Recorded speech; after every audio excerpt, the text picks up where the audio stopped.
The following podcast contains explicit language and content that may not be suitable for some listeners. Listener discretion is advised.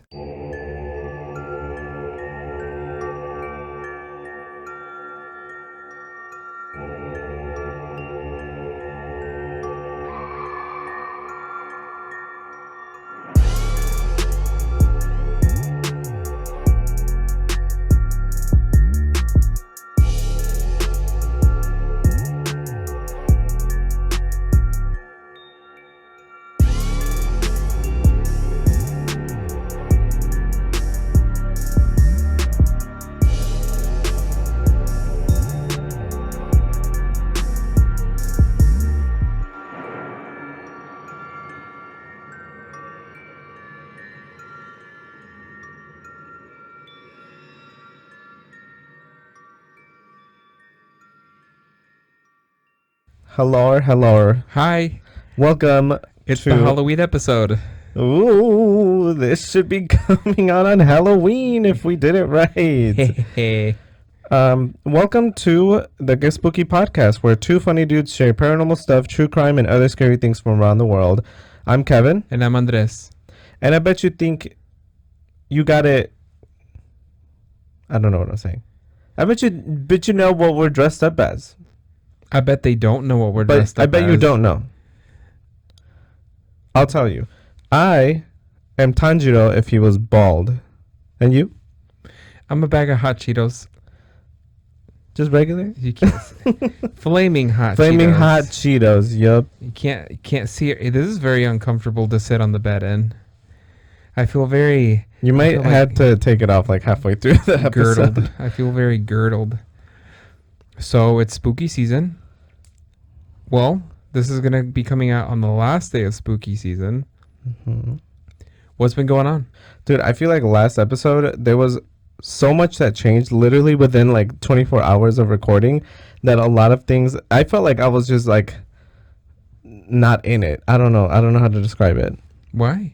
I don't know. I feel like if there's too much change, I feel like my mind has a set path every time there's like a set plan. It's like, okay, this is what to expect, and this is how it's gonna happen. And anytime there's any slight change, I don't get like upset or anything. And I feel like when I was younger, I probably would have. But if there's any type of little change, I'm like, oh, okay, I have to like mentally like realign and be like, okay, like I'm gonna have to like, these are the new plans, kind of. Yeah. So I feel like I was just like out of it. I don't know. Sometimes it's hard to bounce back. Oh, Yeah. your little earrings. Yeah. Before we get too far into it, I did want to talk about our resources that we have. We're going to mention this every episode. If you go to our Get Spooky Podcast Instagram, there's an All My Links in our bio that you can click, and it's going to take you to our All My Links that has a couple of resources that talk about what to do if ICE shows up to your house, place of employment, etc. There's a resource in Spanish and a resource in English. And then right under those are some that you can donate some money to. And those are organizations that hire legal help for people that have been detained by ICE. So great resources to help out. I feel like because the last episode, I feel like I wasn't fully into it. I feel like I didn't really appreciate, like, give a good send off to like Hispanic Heritage Month or like Latinx Hispanic Latin. Yeah. What am I saying? Yeah. I don't know. What are you saying? Hispanic Heritage Month. Isn't that what it is? Isn't that his legal government name? I think that's his legal government name. Okay. But yeah, I feel like I didn't really give it a send off. So here it is. Here is a big shout out to Hispanic Heritage Month. I feel very fortunate for being Hispanic. I didn't ask to be born Latina. Nomás tuve suerte. How did I know you were going to say that, bitch? Yeah. I knew you were going to say that. The joys of being Hispanic in America is so funny. Because, and I don't know why I was thinking about this. I was like, why did I have a mustache at 9 years old? You know, like just Dude. Hispanic things. I had a mustache too. No way. At 9 Yeah. years old? Yeah, like really young. And then my dad wouldn't let me shave it because he's like, you don't want to look like a little girl. And I'm like, okay, well, I look like a 40-year-old man in like 7th grade. So what the hell You is look going like on a here? short father. Yeah. I was like the opposite. My parents didn't want me to shave it because they said that if you shave it, it's gonna grow back thicker, Mm. and they didn't want a little short dad. They didn't. They didn't want. They wanted to keep getting away with going to the Chinese buffet, and saying like, "Oh no, He's 5. he's with a full beard, Yeah, he's with a 5. full father beard, like barba de papa, like o bigote de papa." I mean, what they meant was 5 years away from the grave. They didn't specify. 5 years from starting high school. Yeah. Yeah. But yeah, or 5 years from graduating college. But yeah, they just wanted to get away with still getting away with saying like, "Oh yeah, he's 12," with my deep voice. Oh my god. Well, Besides that, I think what? Sorry. I was gonna say, what are we doing for Halloween? What is everybody doing for Halloween? We're dressed up for this episode. I was about to move past Halloween, honestly. Wow. We can talk about it later. That's the reason for the Let's talk about it season. later. Yeah. So I'm bald Tanjiro, and you're a bag of hot Cheetos. And I think we're going to a Halloween party we got invited to. Period. So We haven't been to a Halloween party in a few years. this is my costume I was I'm like- gonna wear. Yep. Still got it in me. Wow. Still got it in me. Stiff wear. Stiff what? For real, stiff what? And that hurt. Wow. I could tore my ear. Well, I want to tell our primos and primas and primes that remember we talked about in a few, I think maybe a few episodes ago, that we wanted to do a lot of fall stuff this fall. Mm-hmm. We have not done anything. I was actually gonna mention that too. That's crazy. We're just Our going to minds tell are on linked. ourselves. But I really wanted to do stuff like pumpkin patch, haunted house, haunted boat tour in Wisconsin. We never did. We I didn't. feel like every week there's something that we had to do. I was either like family related or like we had like some outing planned. Yeah. So I mean, I had a bunch of homework all of a sudden. Like I had yeah, that's true. the speeches and presentations that I had to do, and then all of a sudden, like I was having a ton of assignments in a week, and I still got beef with one of my professors, but I digress. I will not touch that right now at this True. moment, because what if she's listening? I think she is actually. I think I did talk about it. I think before, about she's what she actually did. here right now with us. Come on in. No, the cats are right here. If anybody's wondering, Oh, hopefully aw. they behave good the whole episode, but we don't know. They might get up. I don't know. Start talking about October stuff. I really did want to do like more Halloweeny stuff. Yeah. Actually, I forgot to mention in the last episode, but we got recognized again. When? We were in Wicker Park, Okay. Yeah. and someone approached us. I believe her name was Jennifer. So shout out Jennifer. and she messaged us on Instagram afterwards, and she said, "Hey, sorry if I scared you guys. I just saw you guys from like across the street, and I got nervous or something like that." I'm like, "It's okay." I was waiting for her to post her picture. Did They- she post a picture? I don't know. She actually approached us, and I think I didn't notice them, but maybe they went to you, maybe they didn't recognize me. So I kept walking, and then I saw you weren't next to me, so I turned around and I was like, "Oh my god, what did he get himself into now?" And I turned around, and I was like, everyone's "Come like here." looking at me, and I'm like, I was like, come "But yeah, we here. took a picture together." So Yeah. shout out.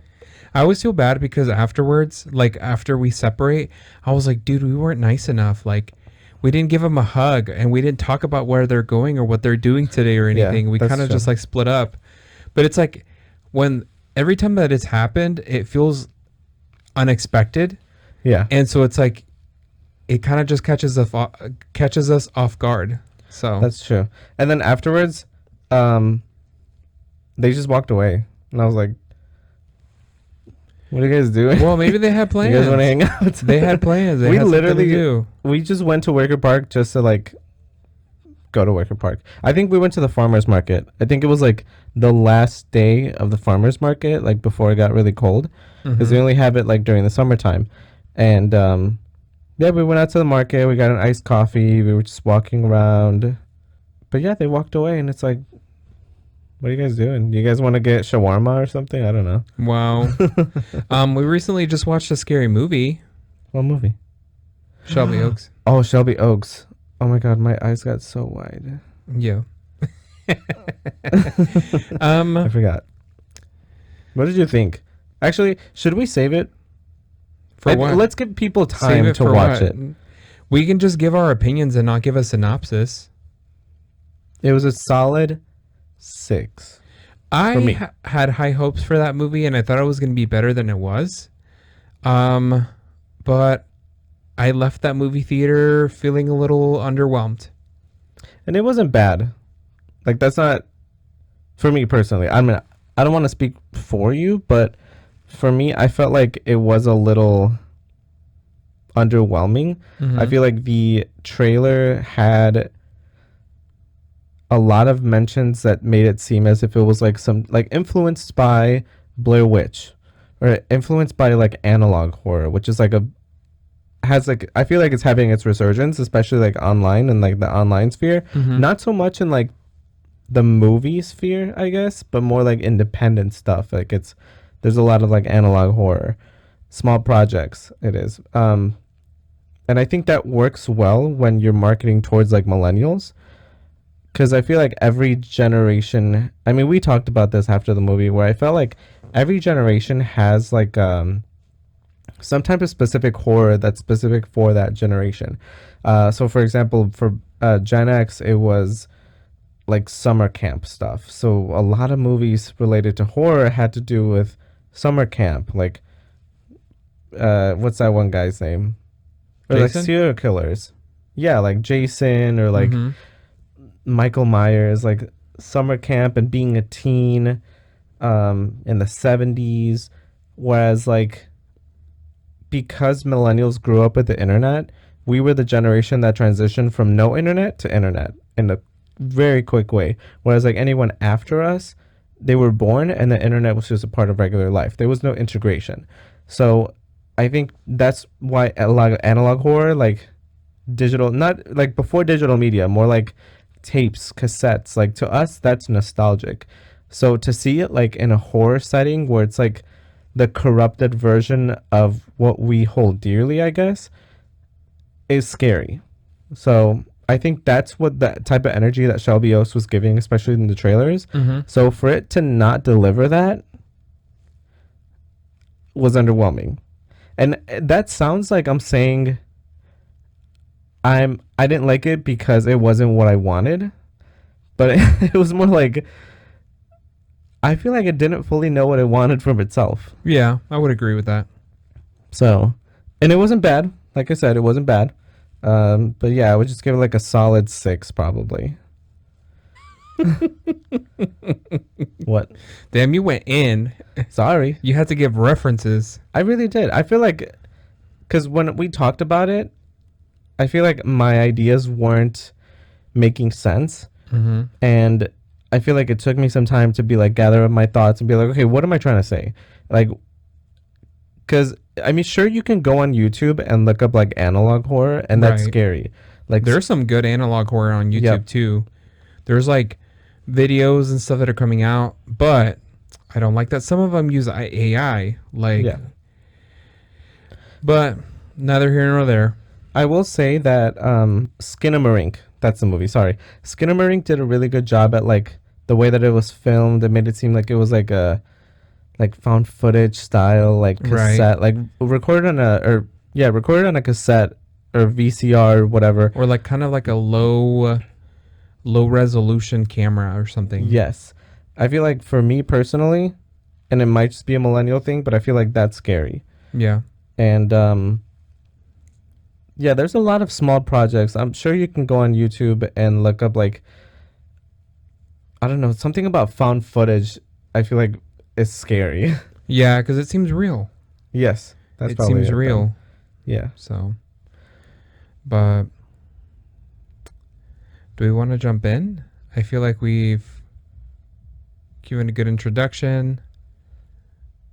Yeah, I was just kidding about like being Hispanic and just growing a mustache at the age of 9 years old. Like, there's obviously more to that. And I did want to mention about like ofrendas, but I can save that till the end. I can Okay. save it for the palate cleanser, unless you want to talk about it now. You can. It's fine. Okay. I think in an episode or a previous episode, we talked about the sad beige trend, and I've seen like a resurgence of people making ofrendas in like a very similar color, like similar palette, where it's like very sad beigey, like very like white-ish, or off-white. And I saw this reel on Instagram from Aleida Argueta. She is it says digital creator on her Instagram, but she made a reel about how the beige ofrendas are rooted in like colonialism, and we kind of talked about it too after, because I felt like it was a very important thing to talk about. She said that those have roots in like colonialism because at the time colonizers kind of associated and made the distinction of anything that's like white as good or pure or civilized, whereas like anything, especially like found in Mexico, anything that wasn't that was usually associated with something with like lower class or uncivilized or dirty even. And she goes to explain that when it came to whitening of like during colonization, it wasn't just of the people, it was also of the practices that we had. So anything that was like bright and loud and maybe even like smelly sometimes, like food that had like very strong scents, anything that was always toned down, it was always with the intention to make it more palatable and associated with this like whitening of Mexico. And I feel like it was very interesting that she said that, because I think I knew it, but I didn't know how to put it into words. Yeah, you couldn't verbalize it. Yeah, because it's like, how do you say, hey, this makes me uncomfortable, and I don't know why it makes me uncomfortable. yeah, exactly, and it's like that's racist, but I just can't explain it. Sometimes it's just a gut feeling right here in Yeah. in the hot Cheeto bag. And I think I did mention it on the palate cleanser topic, that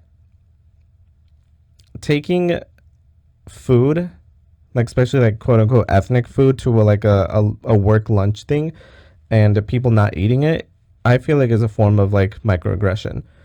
And sorry, I feel like we're going on a little tangent, but I saw a TikTok of some guy that he works like in a corporate setting. He brought like empanadas to his office and nobody ate them.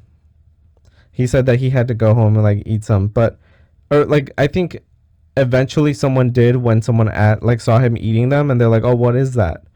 And it's like, why didn't you ask that before? Like, but I feel like that is like a form of microaggression. Like that is a little racist to like, and it does remind me. And you can share. Do you want to share about the time that you worked at that one office?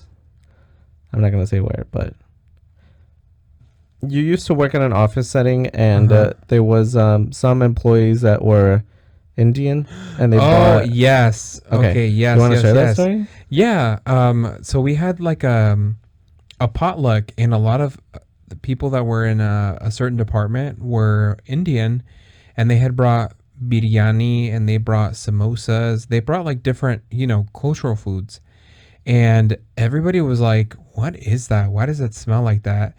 And me and Zabe, hi Zabe, were the ones that were like, yeah, we eat this shit on the weekends and we have to pay for it. And you mean this is free? And it was good. Oof, imagine It was having so free good. biryani. Yeah. Oh my god. It was so good.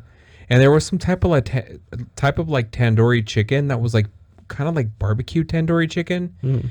And I have sought after that chicken since that moment, and I have not been able to find it again. It's like a char siu chicken. A It has little bit. like a red sauce over it. It's like Except grilled. the way that this guy made it was almost like empanizado. Oh, okay. So it had like a breading, but it was like red, and it was so good. So I don't know. I ate all of it. They were like, "Where's the chicken?" And well, I'm that's like, because you "I were don't also know." like familiar with it, but like Yeah. I think it is like rude to like exclude like quote unquote like ethnic dishes during a potluck. Yeah. And it's like you guys are so boring. Sorry. You guys are so boring. I only wanted to eat mashed potatoes with no seasoning and no salt. like actually I prefer my food that doesn't smell like anything. Yeah. Like that's weird. Yeah, a little bit. That's weird and rude. So don't be rude. So don't be rude. Eat all the food. Eat all the food. Unless you know that that person's not really clean, then don't eat that food. Exactly. Yeah. Okay, are we ready to jump in? I'm kind of Yes, excited about I'm it. excited. Okay. So we're doing Appalachia Part 2. I'm going to be covering some of the... you remember in the episode that I did in English, I talked about these are phenomena that happen in Appalachia. And I named several of them, not all of them. It was not an all-encompassing list, but definitely some of the most notable ones. And so I went ahead, I'm like, let's talk about some of them. So the way I structured it is I'm going to talk about the topic, and then I'm going to tell some stories. There was one that I was not able to, or I couldn't find as many stories, but I went ahead and included it anyways because it was very interesting. Okay. So, okay. My information came from our Appalachia. There was an article in criticalcountry.medium.com, an article called Fact and Folklore, A Brief History of Burke County, and theindustrycommons.org, Brown Mountain Lights, A Blue Ridge Mystery on destinationmcdowell.com, Brown Mountain Lights on ashevilleterrors.com, and romanticasheville.com, Brown Mountain Lights. And also the legend of Brown Mountain Lights, where the dogwoods bloom. Okay. Okay. Anything else? No, that's it for right now. And the thing There's is more? that, well, for the other things, yeah. But the thing is that like some of these are urban legends, and so like on one place I had to go look for like what might have been like the reason people gave that these appeared, or like one place had like a story, another place had another story, Okay. like they all had different pieces of information that I had to piece together. So it seems like a lot of sources, but really it's like compiled into like my case. So the Brown Mountain Lights are mysterious glowing orbs that have been reported for decades in the area surrounding Brown Mountain in North Carolina. Sightings frequently occur through Burke County, roughly 60 to 70 miles northeast of Asheville, within the Pissa National Forest. Accounts of these unusual lights stretch back to the days of Cherokee and Catawba peoples. I don't know if I pronounced that right. Catawba? Okay. That was just a guess. So Accounts of these unusual lights stretch back to the days of Cherokee and Catawba peoples, and later to early settlers and soldiers during the Civil War. Thousands of individuals, past and present, claim to have witnessed the phenomena. They have drawn enough attention to prompt 3 separate federal investigations, along with numerous studies by private researchers and students from Appalachia State University. The lights even earned a feature in the 1999 episode of X-Files. Several popular lookout spots in Linville Gorge region offer chances to catch a glimpse. Witnesses typically describe the lights as tiny star-like points that shine as brightly as the constellation above them. Their movement varies. Some appear to drift slowly, while others flicker or dart like sparks from a firework. One of the most visited viewing areas is Wiseman's View, a vantage point overlooking the dramatic landscape of Linville Gorge. After dark, visitors must take care as a short pathway to the overlook is unlit. From there, you'll be facing east towards Table Rock and Hawksbill Mountains. Brown Mountain sits farther in the distance as a low ridge. Reports indicate lights appearing both along the ridge and deep within the gorge below. Sightings have also been noted from the summit of Table Rock. Another convenient access point to the Brown Mountain overlook on North Carolina Highway 181. Located above 12 miles north of Morganton, this pull-off provides a wide view towards Table Rock and Hawksbill. So people like to travel here and go to different overlooks, and everybody's always arguing about what the best overlook is. So there's quite a few. Those traveling the Blue Ridge Parkway can stop at the Lost Cove Overlook near milepost 310, approximately 6 miles beyond Linville Falls. This spot offers a direct view towards Brown Mountain itself, though trees have gradually limited visibility over time. While some believe autumn, particularly after rainfall, offers the best chance of seeing the lights, the truth remains that sightings are unpredictable and uncommon no matter the reason. So, describing the appearance of the Brown Mountain lights is far easier than explaining their true nature. Their forms are surprisingly diverse. Witnesses reported everything from glowing spheres and narrow beams to sudden bursts resembling fireworks, like I explained before. The lights have proven difficult to document, but a photograph from 1929 is believed to be the earliest visual record, and more reliable video finally surfaced in 2000. Their unpredictable, rapid movements often make them challenging to film, though they can sometimes drift slowly as well. Most accounts depict them as orbs, yet their sizes vary dramatically.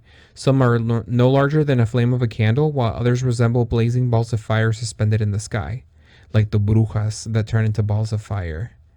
They may hover motionless or shoot upward from depths of the gorge into the air above. The colors reported have also shifted over time. People have them glowing in shades of white, amber, red, yellow, and blue, sometimes even appearing as intense, brilliant white. So, where did Brown Mountain lights come from, or what are they? What's going on there? So, there's a legend, and so this is one of the legends that I looked up. Long before the Civil War, a newly married couple named Jim and Belinda settled in the rugged mountains near Linville Gorge. Sorry, question. Yes. This is trying to provide like an origin of them, or like explain what they are? Yes, Or I it's guess trying to both. explain what they are. Okay. Jim quickly earned admiration from the people living nearby. He wasted no time clearing fields and planting crops, and his farm soon became known as one of the finest in the region. Belinda, meanwhile, served the community as a traditional healer and midwife. She was gentle, comforting, and skilled, the sort of woman families called upon when they needed a baby delivered, a wound tended, a wart charmed away, etc. Her kindness made her a beloved figure in the area, and together the couple seemed destined for a happy life. Not long after they arrived, Belinda learned she was expecting. The news delighted the community, everyone but Jim, who reacted strangely to the coming birth. Instead of joy, he sank heavy into drinking and began sneaking across the mountain to visit another woman. Rumors spread, and Belinda became the target of pitying glances and whispered gossip. Chismosos. What the? Jim's anger grew as the reputation suffered.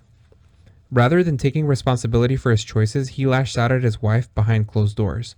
Belinda, bruised in both body and spirit, stopped making her healing rounds and eventually withdrew from church as well. Concerned neighbors went to the cabin to check on her.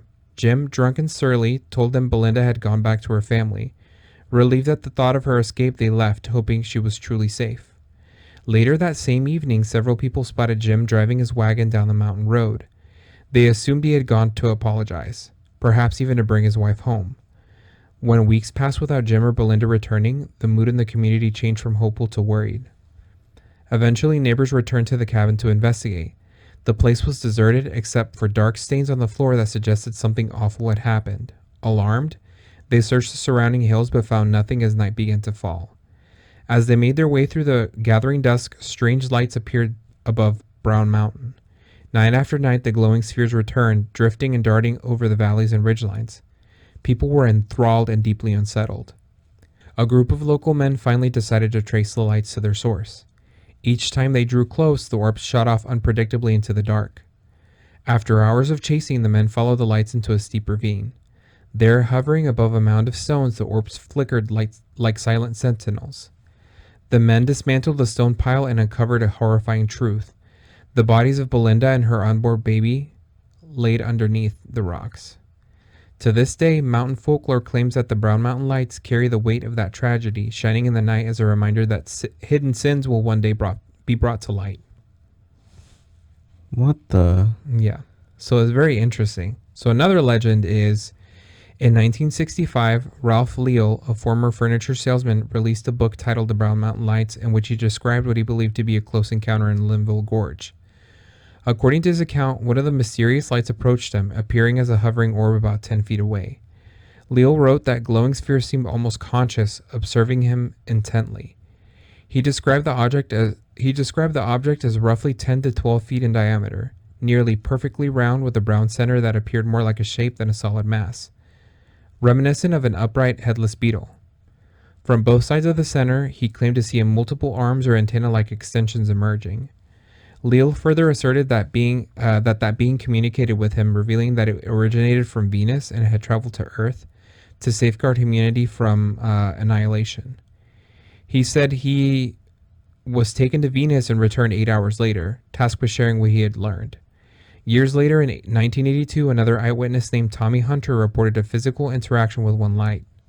Spotting a glowing orb near the Highway 181 overlook, he reached toward it, only to be jolted with a strong electric shock. Despite the surge of energy, the hunter was unharmed, and 6 observers later confirmed witnessing the encounter. So he wasn't the only one that saw it.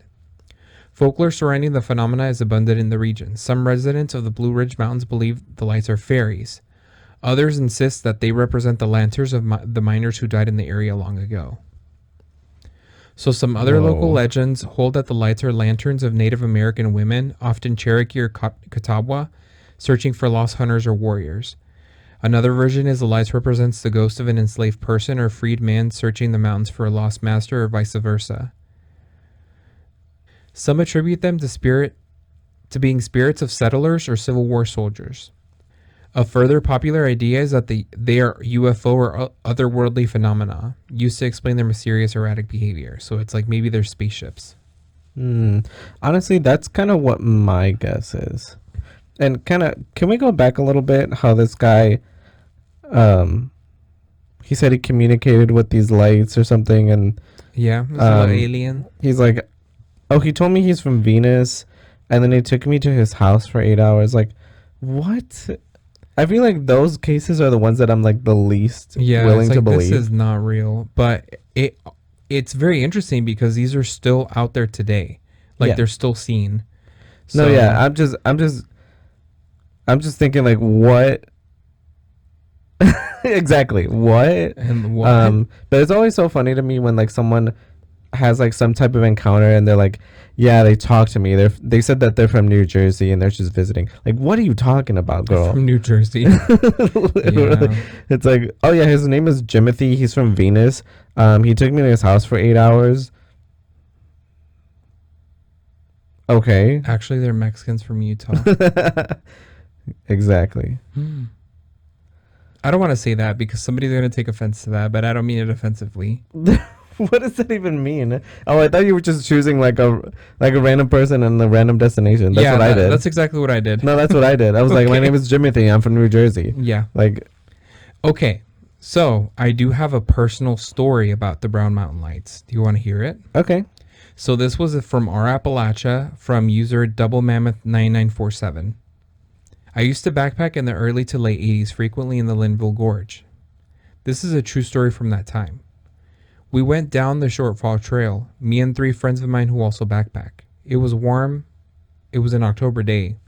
The leaves still hanging on. We set up camp, fished for trout, caught 6 or so between us. We had dinner, and then sat around the campfire laughing and talking until late in the night.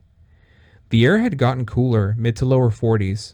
We decided to go down to a large flat rock that sat about a third of the way across the river. I took a thermarest sleeping pad with me to lay on the rock to stare up into the sky and the hulking shadow of Short Off Mountain.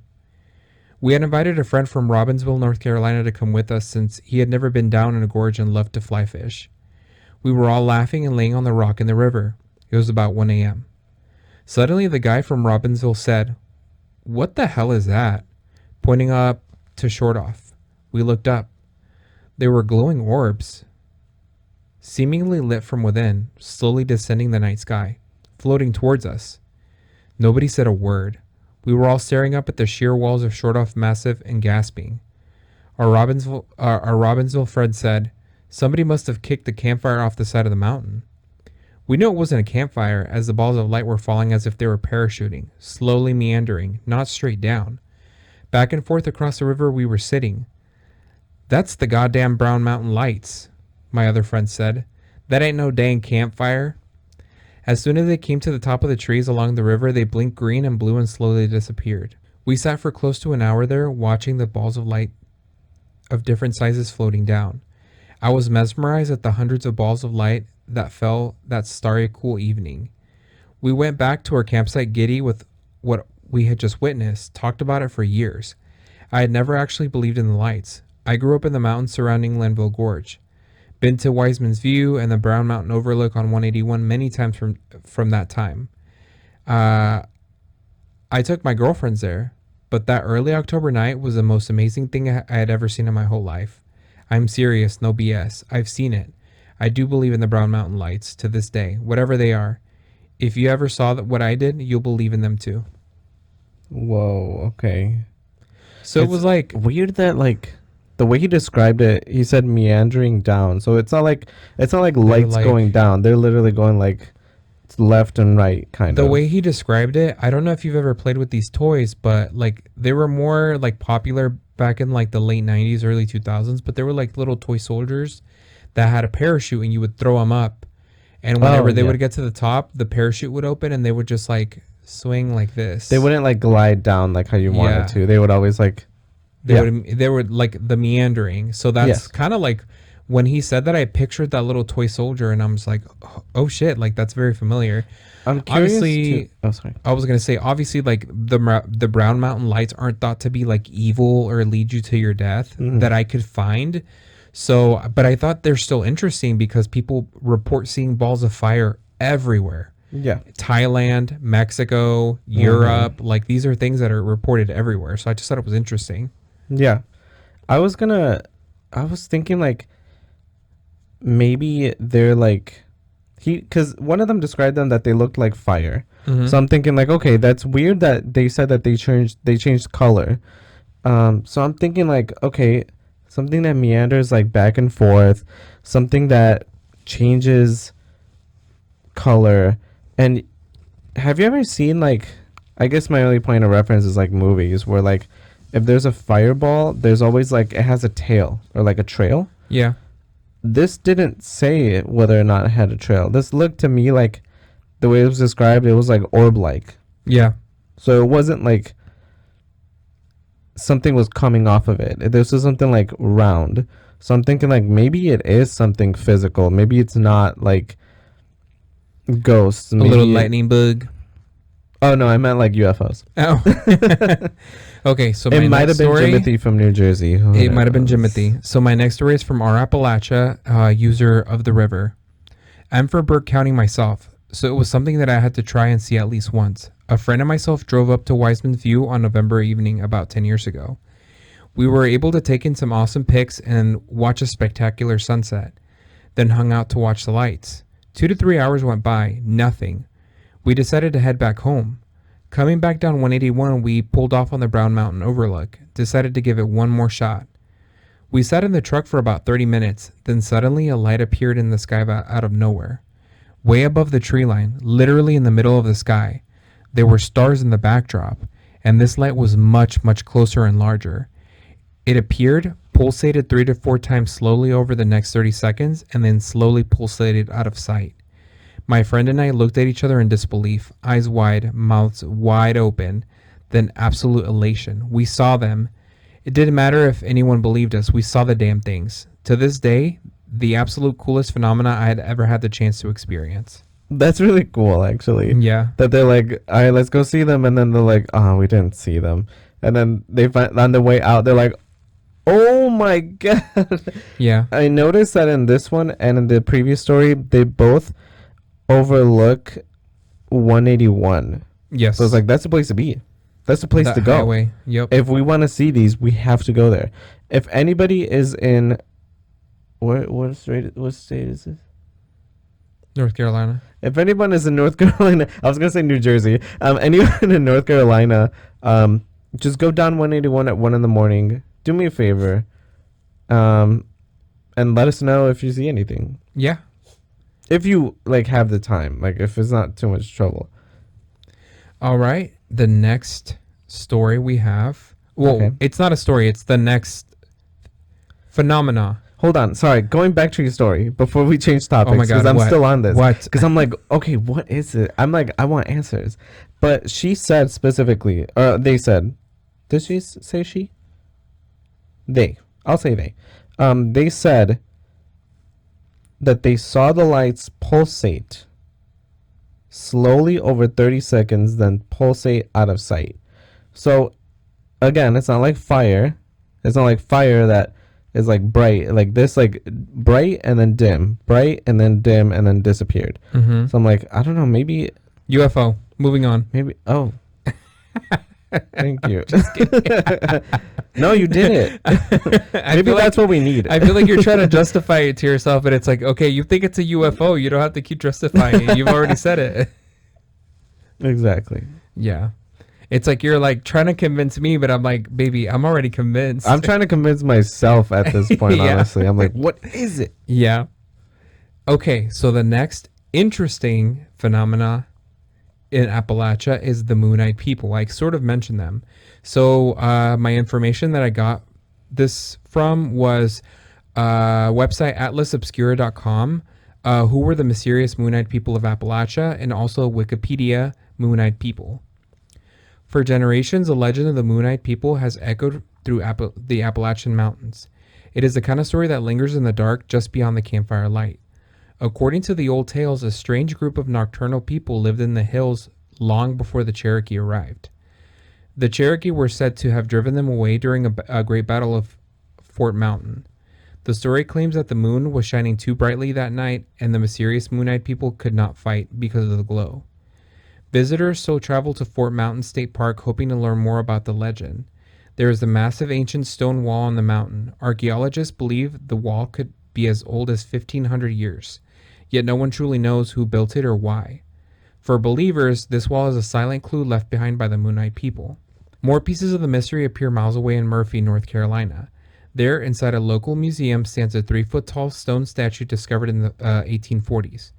It features two figures wrapped together with large rounded eyes that give them an eerie expression. Some people point to the statue as a reminder that someone very differently from the Cherokees once lived here. Old newspaper reports from the 19th century mention incredibly small skeletons found in nearby Tennessee. The bodies were said to be buried in stone-lined coffins along with handmade objects. The remains have long since disappeared, leaving only the story behind. Still, many believe this discovery supports the idea that Moonite people were real and not imagined folklore.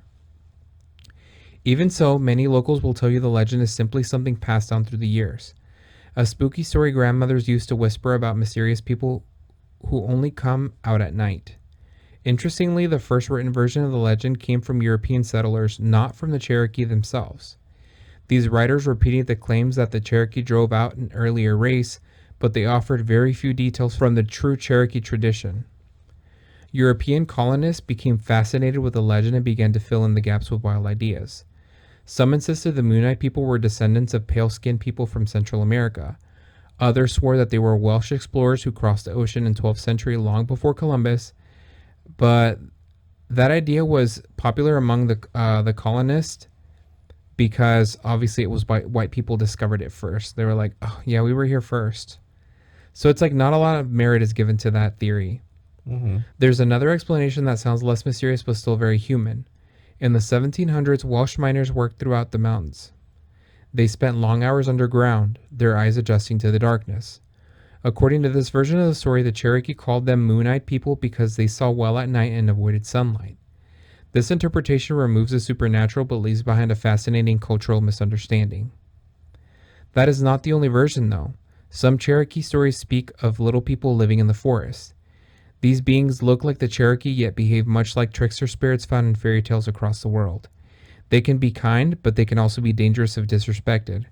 Hunters were told to ask permission before taking objects found in the woods or risk being pelted with stones on their way home. Today, the mystery remains unsolved. Some claim the Moonite people were extraterrestrials. Others believe they were a lost indigenous tribe whose history was faded from the land. Archaeologists continue to search for answers. The ancient wall, the carved statue, and the whispering tales all remain, but no one can say for sure what actually happened. Dude, it's aliens again. Yeah. I didn't even There's like a think lot of of that, aliens that are honestly. going on. I didn't even think about that because this whole time as you're explaining this, I'm thinking like, oh, duendes. Like, how many times are like human beings gonna reinvent duendes? You know? Yeah. Because I feel like every culture has them. At this point, every continent there's duendes, or there's some type of interpretation of like fairies, or like um these creatures that look like people but are not people. So yeah, I mean, to me, this was duendes. But as soon as you said like that they can be like extraterrestrials, I'm like, dude, this reminds me of not Grave Encounters, the fourth kind, with the owl and how it had like these big eyes, Yes. and how some accounts like in UFOs, like, or like alien abductions, they always say that like the grays always have like these big eyes, and that like they're so bright, but it looks like they're pitch black, but it looks like stars are in their eyes because they have like little white like dots. a galaxy. Yes. Yeah. Mm-hmm. So that's what I was thinking. And as soon as they said like moon-eyed people, it's like, well, what other interpretation are they gonna have if their point of reference is like the sky at night? Mm-hmm.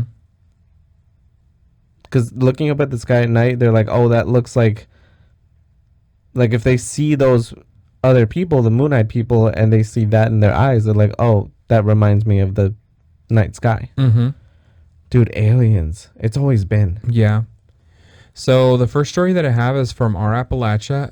Unfortunately, this user was deleted. So it was a deleted user, but I thought the story was still very interesting. It didn't specifically reference moon-eyed people. It's the Unwitsundi, but the article that I used to do the research for this mentioned that like they're thought of like trickster spirits, like the moon-eyed people were kind of interchangeable. So I thought this was like this fit because this is also a trickster spirit that's seen. Okay. So I've never heard of this. my grandmother used to tell us about the wee people or little people who lived in the mountains when she was a little girl. Sometimes they'd come to the lower elevations, and at night you could hear them laughing and you could watch the weeds sway as they moved through them. She always warned us not to look at them and to just stay in bed. We figured this was another one of her Indian stories to keep us kids in bed so we wouldn't disturb her and my grandfather. Years later, as I was researching my Cherokee heritage, I ran across the Unwitsundi, the little people, or the people who lived anywhere. As in most Cherokee mythology, the Unwitsundi were not nice entities, and if you were out on the mountain and heard them, it is advice you just pretend you didn't hear them or see anything and keep moving. Apparently, one of their stomping grounds was the plot balsams, and they lived amongst the rocks, outcrops, and secret caves under the earth. Once I was leading some friends on a foggy hike across the plots, and I told them about the Unwitsundi. I've never seen a more scared group of people. We talked about the Bujam and Jutkala as well. Appalachian folklore and Cherokee folklore are synonymous, and we should remember that.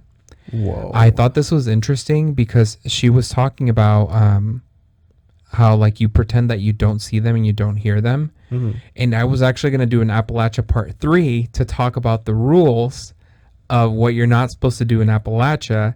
And this is part of the rules that you don't do when you're in Appalachia. So coming, but I thought it was super interesting. I've never heard of that. I feel like every time we cover something like this, I feel like I have a general idea of what we're going to talk about. Uh-huh. But then you throw in some extra stuff, and I'm like, head empty, smooth brain, never thought of that. Sometimes Breaking like news. sometimes some of these things are like so intrinsic Mm-hmm. that it's like, what the is going on? Yeah. So Because I've never heard of any of these, but and this is so messed up. Imagine you're literally in the hike, like in the hiking group, and your friend's like, "Hey, I'm gonna tell you guys a legend about scary stuff that happens around here." I would turn around and be like, "Stop talking." yeah, I'd be like you're Like, done. Stop talking. You're done. Stop. Okay, so the next scary story is from thread True Scary Stories by user comfortable-guest411. When I was about 7 years old, my family would go camping a lot. My grandparents always warned me to watch out for the little people in the woods. I never believed them, at least not until the following year. When I was 8, my dad and I were down by the creek. He walked back up towards the campsite for a moment, leaving me alone by the water. That is when I saw him. A little man, no more than 2 feet tall, standing on the other side of the creek. He was waving at me, motioning for me to come over to him. I actually started walking towards the creek, but right then my dad came back. I looked again across the water, and the little man had completely disappeared. Now that I'm older, I have looked into the stories my grandparents told me. The little people are real folklore around here, so I still believe I saw that one day. Some say they lure people into the woods and use them as bait or food. Dude, the way it was beckoning at him. Yes. I think these are so interesting because it's like the Moon-eyed people are the little people of Appalachia, and like Yeah. so many stories like don't outright call them like Moon-eyed people, but the little people. It's kind of like they're interchangeable. Interchangeable, yeah. Yeah, so it's super interesting. I think we need like a duendes episode, like part Another 2. one. I mean, we could do it. There's something about duendes that like is so scary, but it's also so fascinating to me. Yeah. We were listening to a Smosh Reed story the other day, and they were talking about the duende that was under the bed. Oh yeah. And they were like cracking up. They were like, oh my God. They thought it was an elf. And I'm like, that's real. Yeah. I'm like, why are you laughing? That's like, I feel like the one thing that I wouldn't like mess around fuck with. around It's with like that I shit, would no. never like disrespect a duende. Mm-mm. You ready to move on? But I guess that goes to Oh. show that like some cultures hold different things to different standards. Because it's like, even as a kid, like as a child, like you were always told like de eso no se habla, or de eso no like don't laugh at that stuff like Yeah. that. Like you don't play around with stuff like that. Like even as a joke, whereas like yeah, you can possibly like kind of pick at it a little bit, but Mhm. like in front of the adults, like no, they're like, especially like kind of going back to what I was saying at the beginning. I feel like growing up Hispanic, every family, I mean I can only vouch for Mexicans I guess, but other ethnicities, let us know in the comments. Like every Mexican family has a relative that has like fought the devil, or like met the devil in El Monte, or like ran into the devil, or did something with the devil. Whereas Yeah. like to a lot of families, like because they have those stories, they're like, this isn't like a legend. This isn't like a un cuento. Like this is a real lived experience by your relative. Mm-hmm. Like to them, it's like, this isn't like a cuento, I guess. Like Yeah. this is real. That's why like they don't play around with duendes and stuff. Sorry if I seem really stiff. I can't really turn my head in this costume. I was like That's what I was thinking like, about that. You 'cause ready I'm to like, move on? Because I couldn't see your face. I didn't know you were thinking and you were about to say something. no, and then sorry. also, Sorry. I might seem like I'm rushing through some of this when I'm like, let's move on. But it's because I'm so excited to talk about Right. everything that we were talking about today that I'm just like, let's keep going. Let's keep going. True. So sorry about that. no, y'all. this is fascinating, dude. We're Yes. like an hour in. Yes. It doesn't feel like it, right? No. Yeah. Okay, so the last interesting thing that I have to talk about is the Wampus cat. So my information came from the Wampus cat myth explained origins and sightings. It's an article, and it's from science.howstuffworks.com. Super interesting. Stories from Cherokee tradition provide several different explanations for the origins of the Wampus cat. In one tale, a woman named Running Deer set out to battle a terrifying spirit called Iwa, believed to be the cause of her husband's descent into madness. Armed with a ceremonial mask and the power of the mountain lion, she confronted the spirit and triumphed. After her victory, she became a powerful protector of her people. Some storytellers say her spirit lives on in the Wampus cat, patrolling Cherokee territory and keeping wicked forces at bay. Another version of the myth takes a darker turn. In this story, a curious woman tried to secretly witness a sacred ritual. Disguised in a panther hide, she crept too close. When the medicine man discovered her, he punished the trespass by transforming her into a fearsome feline creature that would forever roam the night. The creature became known as the Wampus cat. This to me was interesting because I had to like read a little more into like why, but it was because women weren't allowed to partake in these rituals. They weren't allowed to be near them, see them, or anything. And that's why she was punished. And this is by like you said Cherokee tradition? Uh-huh. Okay. I didn't know that. So as the legend spread throughout the Appalachian Mountains, it evolved into many regional variations. Locals have called it everything from the Wampus to the Whistling Wampus, and many claim it appeared only during the dim light of dusk or dawn.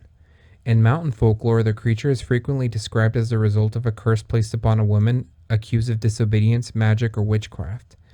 Honestly, I feel like this is another story or like legend tried to use to like push women down so they don't speak too loud or anything. Yeah, I was gonna ask you because I don't think you described it. Could you describe to I us haven't what described it yet.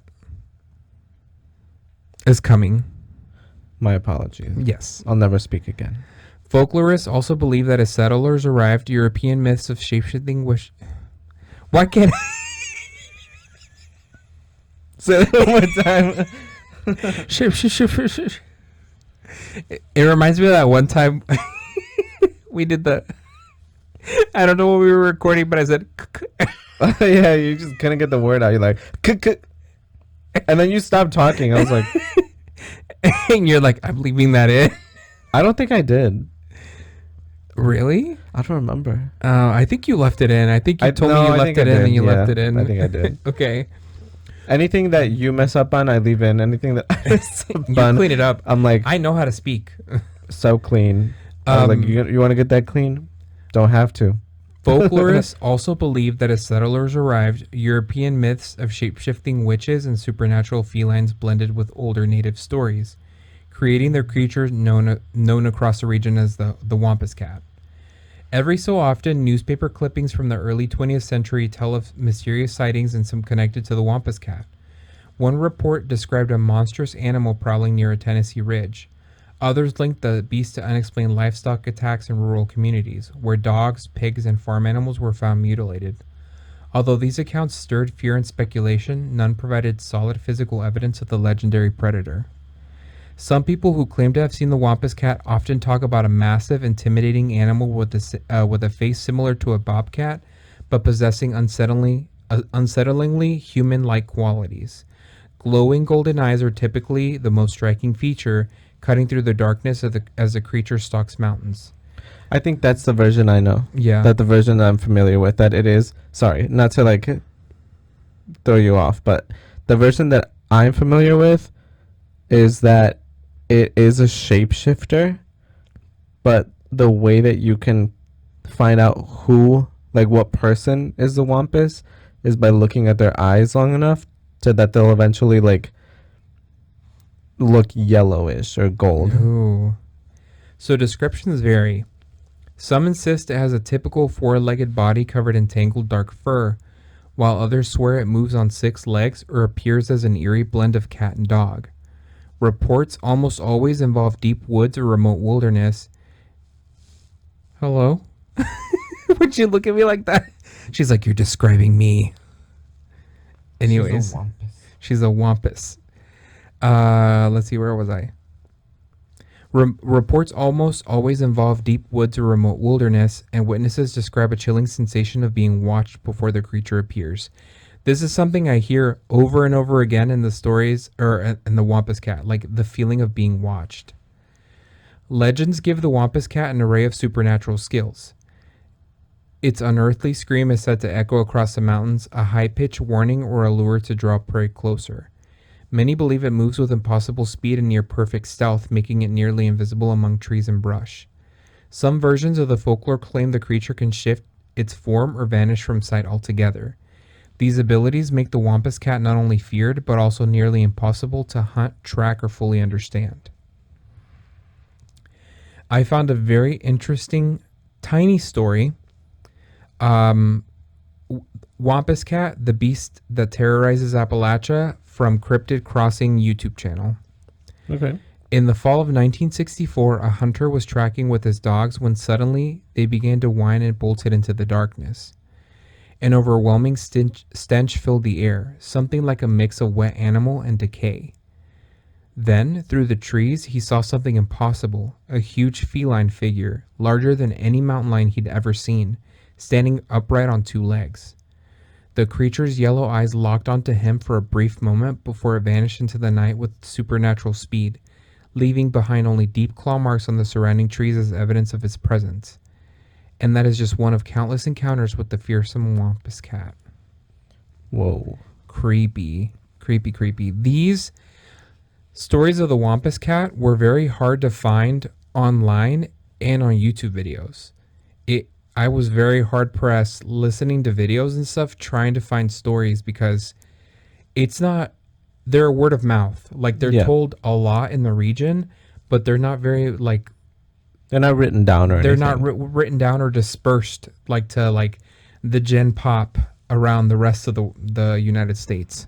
I feel like TikTok would be a good point to search for like Yeah. encounters for Wampus. So my next story is from 4 Cryptid Encounter Stories: Bigfoot, the Leyline Crawler, Thunderbird, and Wampus Cat from Ashley Inc. Hey, I usually don't share this story, but since you keep people anonymous if they want to be, I figured you want to hear it straight. I have only ever told a couple of people, and even then, I've never gotten through the whole thing without them begging for me to stop. Most people do not believe this. It was about 10 years ago. A buddy of mine and I were camping in a patch of woods, and we thought we knew pretty well. Around 2 in the morning, I woke up to the sound of breathing. It wasn't like a raccoon. It was slow, heavy, wet breathing, and it was really, really close. I thought maybe my friend had crawled out to mess with me, but when I whispered his name, he answered from inside the tent. That breathing was coming from the outside. I unzipped the tent just enough to stick my face out, literally just a tiny slit, like peeking through a keyhole, and there it was, crouched by the fire pit. I do not mean sitting or laying down. It looked like a body someone had bent into both human shapes and cat shapes at the same time, and neither had turned out right. The arms were too long, tucked in like they were made for lurching forward and grabbing. The shoulders were wide and rounded in a way no normal animal has, like something extra was buried under the skin. The fire had almost died by then, just glowing coals flickering orange every now and then. Each time it moved, the firelight slid down its fur, and the fur did not look soft like a fox or a bobcat. It looked wet and slick, and the smell, metal and old smoke. I don't know why I remember that so clearly, but I do. The face did not look like anyone's face should. It was like the mountain tried to sculpt a woman into a predator and gave up halfway. Sharp cheekbones, eyes set too far apart. They did not blink together. One would close while the other stayed open, and both of them were staring right at me. The skin around its mouth sagged like loose fabric. When it parted its lips, the jaw looked broken, like it could unhinge and open even far wider than it should. The teeth were jagged and uneven. I swear to you, for a moment, I thought it smiled. Not a friendly smile. That slow, creeping stretch that feels too intentional, too intelligent. My hands went ice cold inside my sleeping bag. I could not tell if the sound I heard next was its breathing or mine.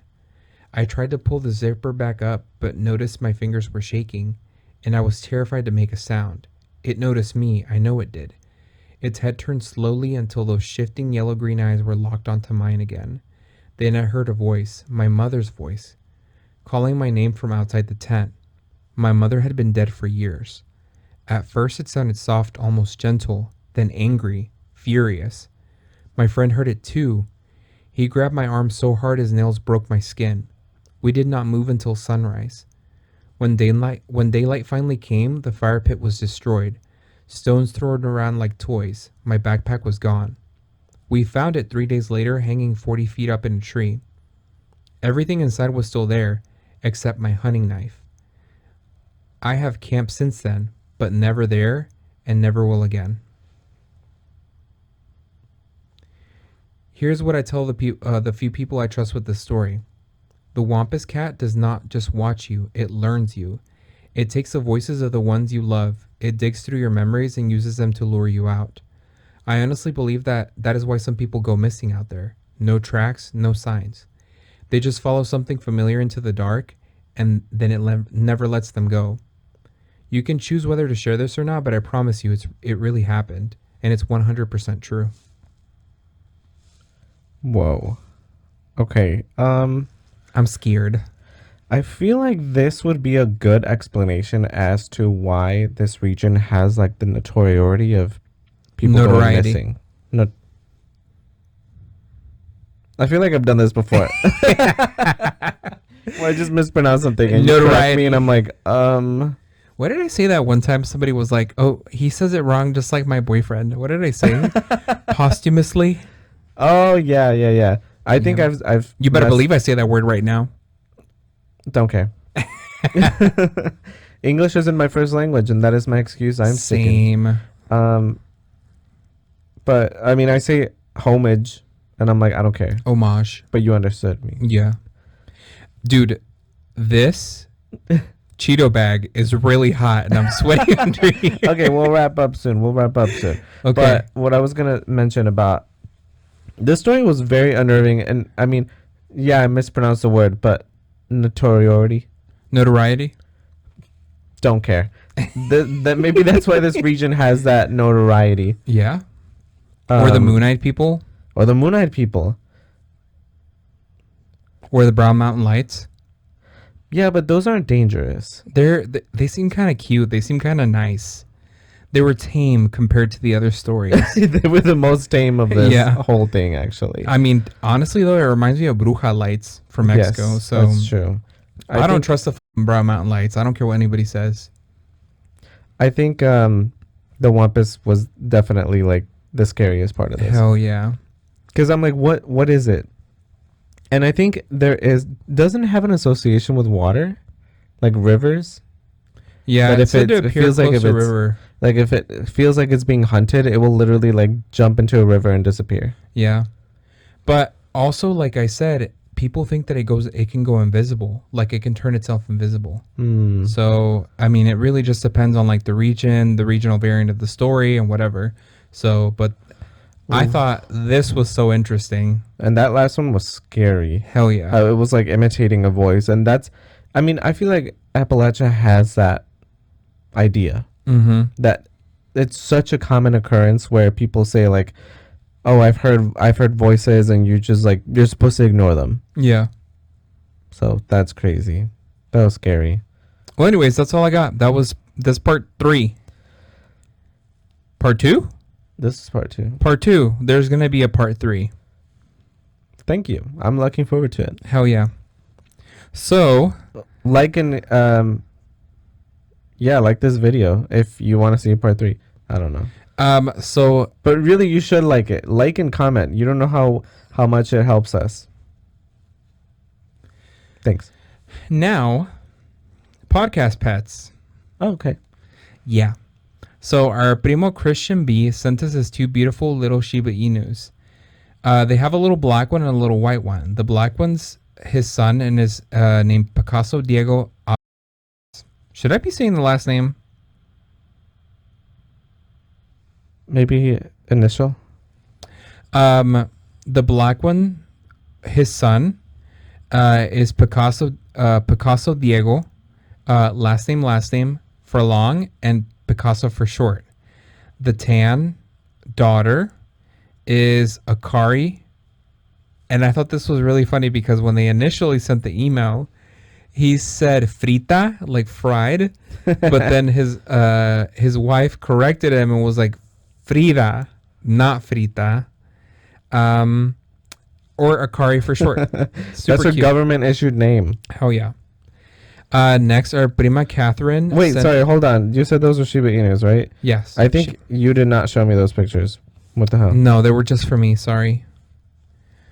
Our prima Catherine D sent us her 2 beautiful little cats, Miles and Chai. They were so cute.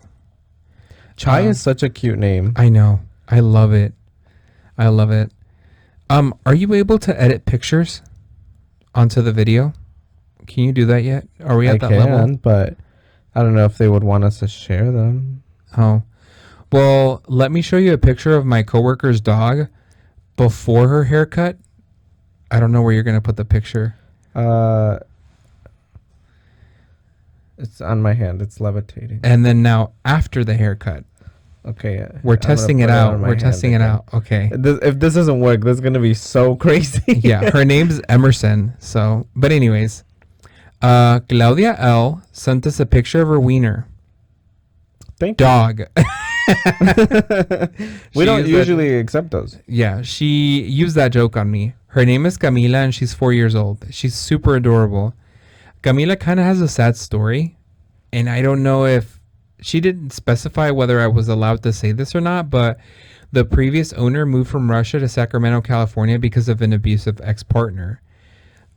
she, like, in a new country, newly single with children, couldn't keep her, so Claudia and her boyfriend Beto ended up adopting her, and they still keep in touch and let her know how Camila's doing.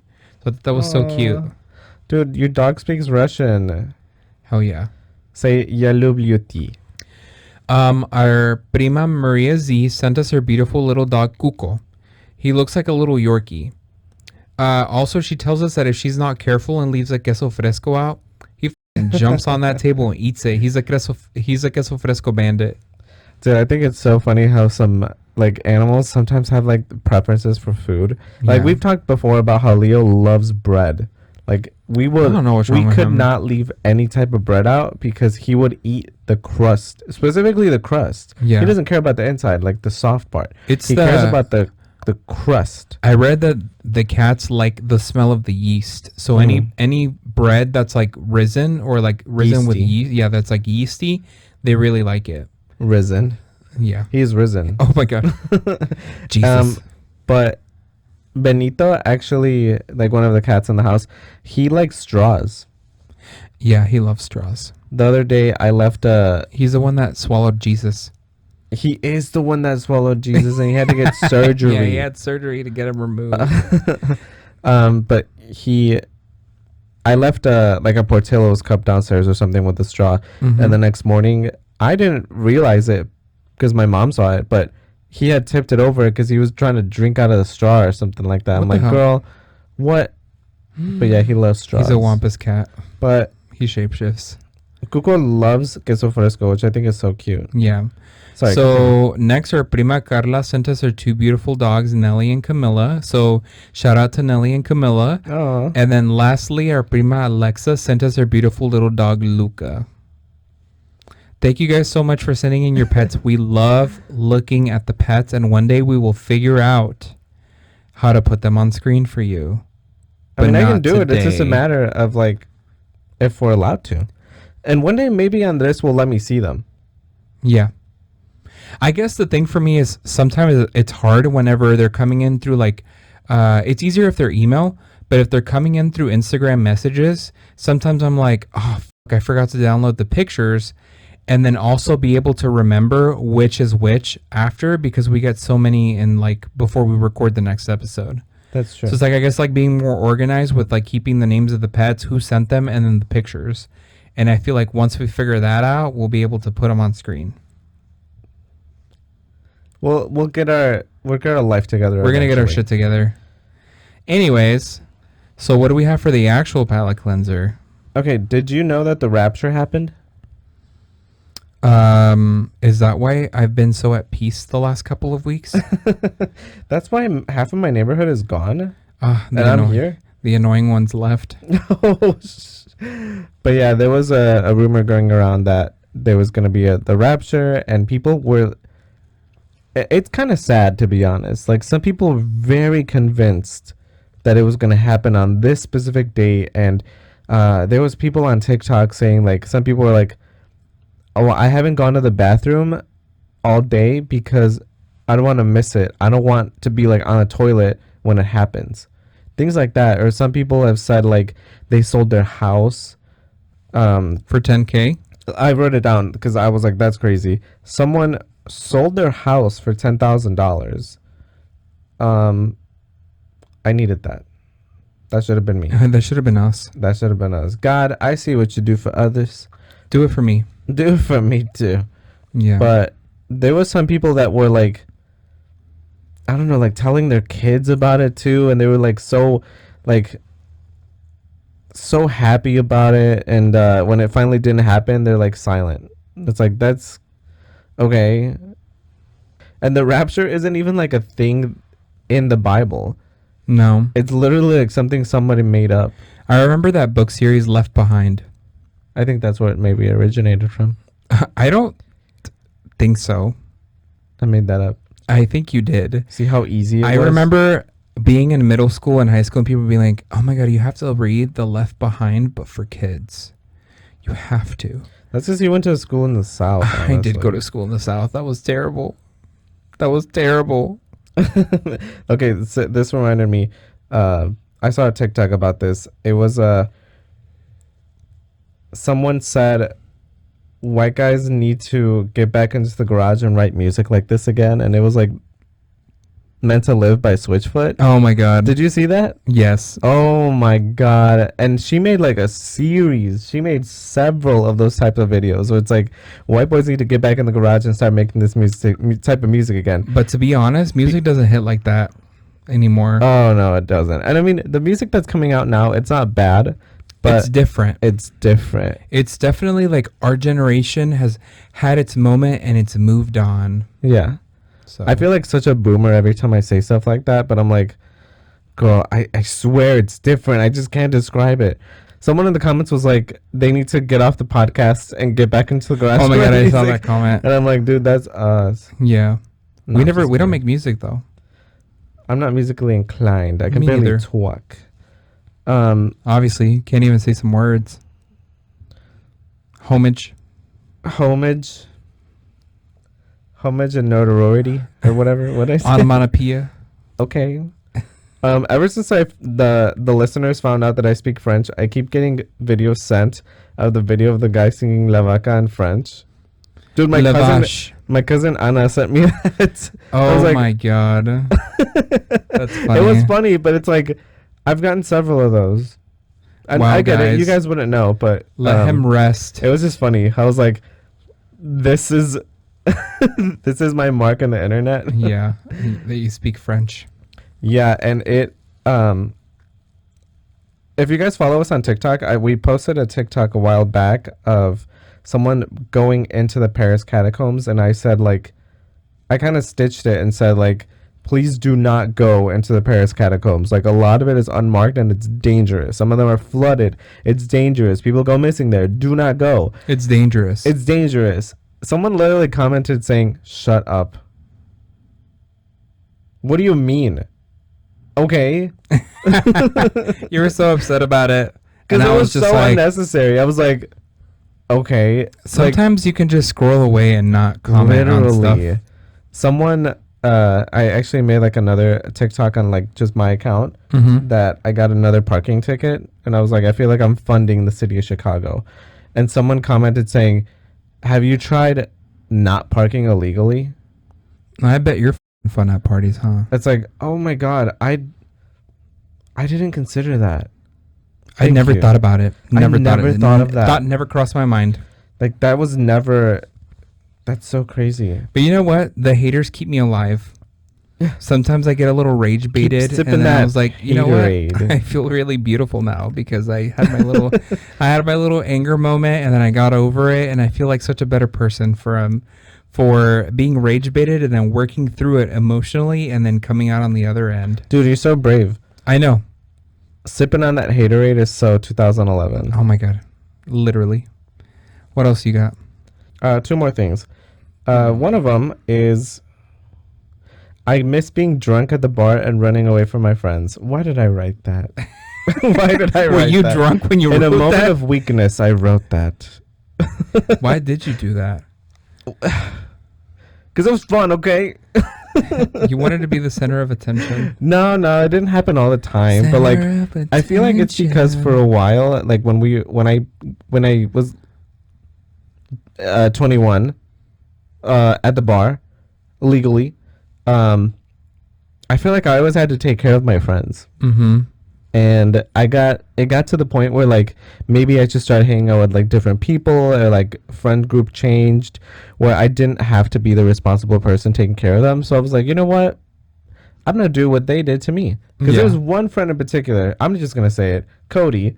Love you, Cody. But sometimes he would get drunk or like try to, I remember one time he tried to light a cigarette like backwards. I'm like, that was such an iconic moment, honestly, because none of us realized it. We were all just staring at him and we're like, "Oh, why isn't it lighting? why isn't it lighting?" What the hell? What's wrong with that cigarette? And and they were like, sometimes he would "Oh, it's just- backwards." Sometimes he would just run away, and Yeah. it was what an iconic moment. I told you the story about how I met Cody for the first time, right? Yep. I've told you about it Like before. you met Cody before I met you this officially man met him. 5 years before he worked with my husband here, because Me and a friend went to the club, and he was outside of the club trying to get in a car, and he fell out of the car. So then we helped him into the car because he was very drunk. And then he said, "Thank you very much." And his face stuck with me till I actually met him in person. And he was like, "Hi." And I was like, "I actually know you." He didn't remember that. No, he That was didn't. funny. He was like trash. And I was like, "I actually know you. I Dude, helped you in the car." I kind of miss that. I kind of miss getting drunk and like running away from my friends, Mhm. going on a new adventure. Every Yeah. night was a new adventure. Mm-hmm. The last thing I wanted to talk about, the palate cleanser, was you kind of mentioned it about being, and it connects to like earlier, being Latino in corporate. We were kind of talking about it, and I was like, wait a minute, this is good. Save it. Oh, yeah. So take it away. I feel like this in and of itself needs to be like maybe its own thing, because I thought it was so interesting. Okay. I saw I saw a TikTok about it, and then I read an article about it, and it was talking about, this person was saying that like Latinos sometimes tend to not do well in corporate America because growing up in immigrant families, we're always told to like keep our heads down and work hard. Mm-hmm. If you do a good enough job, somebody's going to notice you. You don't have to stand out. You don't have to like bribe people. You don't have to be their friends. You just work hard, and that hard work will gain notoriety in and of itself. Yep. And it was talking about like how that's not the actuality in corporate. In corporate, when you get in, you have to advocate for yourself if you want to move up, if you want to go to further trainings, if you want higher pay. Like, if you work hard, they'll see you working hard, but that's it. It doesn't go any farther. Your KPI is good, your metrics are good, but it's like they just assume that like they're happy where they are and they just want to keep doing this for the rest of their lives. And so it was just talking about the disconnect of like having to unlearn those habits from when you're a kid or growing up in an immigrant family, and then kind of like translating it into corporate America. So super interesting. Yeah, that was interesting because like I never really thought of it that way, because I guess it makes sense where like a lot of immigrant parents think like, oh, my child got promoted because they're such hard workers, and it's like sometimes that's not the reality. Like, Yeah. it's not that you're a bad worker, it's that sometimes a lot of corporate positions specifically look for like people management, Mm-hmm. and You that's- have to be loud. You have to advocate for yourself. yeah, like You have to speak. You have to like, it's not about just keeping your head down. So, you have to know how to talk to people. yes, exactly. And or like make connections, whereas like I don't know, I have trouble talking. I have trouble interviewing too, like, and it's not, I think it does have to do with like maybe my upbringing, because in interviews you do have to like highlight achievements, Mm-hmm. and I feel like growing up Hispanic, it's like you always had to like out humble, and we've talked about this before, but it's like you always had to like out humble somebody else, where it's like Yeah.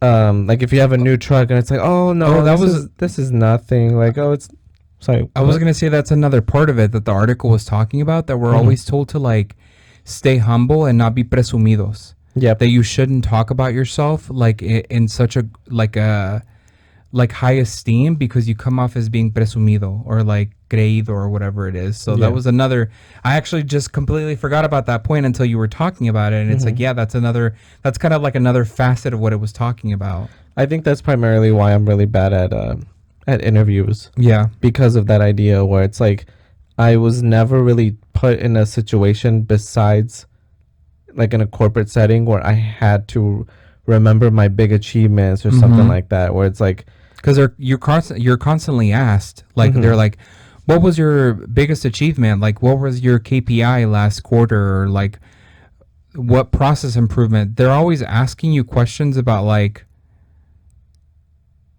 that could come off as you like being presumido. like braggy. Yeah, or like braggy. Yeah. And so No, that, yeah. Right now we're going through like annual reviews at work, Mhm. and some of them are like, what was your biggest achievement? And like What would you say your personal biggest achievement was in quarter one? I'm like, Waking up every day on time. I barely remember what I did this morning. Like, I don't know know if I had coffee or tea this morning. Like, yeah. but yeah, I thought it was interesting because it's like, I don't know, navigating corporate America as like being Hispanic, it's very different Yeah. than like, I guess, other cultures. It's like our parents don't have the experience or the background for like a corporate setting. So it's like they had no way to prepare us. They're just like, Some of them. yeah. Some Yeah, of them no, didn't that's have true, yeah. experience, but others we don't want to generalize. No, yeah. I I guess I can only talk about myself. So Yes. Also wanted to note that if you go to our Instagram, follow all my links where the resources are for ICE. At the very bottom, we have our merch store. So we're selling merch now. oh yeah, and it's in our description. It should be in each of our descriptions of the episodes moving forward. So, Yes. but yeah, thank you anyone that has supported us. Thank you guys. We haven't ordered ourselves. We're going to. But everyone, like most of our family, like in our inner circle, they have. Like my sister the other day, she was wearing her shirt and she's like, "Hey, look what came in." And I was like, "Oh wow, this shirt is like really soft actually." I was like, "I chose good, huh?" Yeah. These shirts are very good quality, huh? Each shirt sold, Leo gets one kibble. Just one. Just one kibble. Okay. Kibble is such a good word. Like it sounds like what it would be. Anyway, sorry. But yeah, seriously, thank you anyone that has supported us, and it means a lot. And like and comment down below. Share this video with a friend. Tell me how much you love me. Yeah. And happy Halloween. Yeah. Are you going to read the outro? Yes, sorry. Thanks for listening. Please follow us on Instagram, TikTok, and YouTube at Get Spooky Podcast. Also, email us any story suggestions or your own scary stories at getspookypodcast@gmail.com.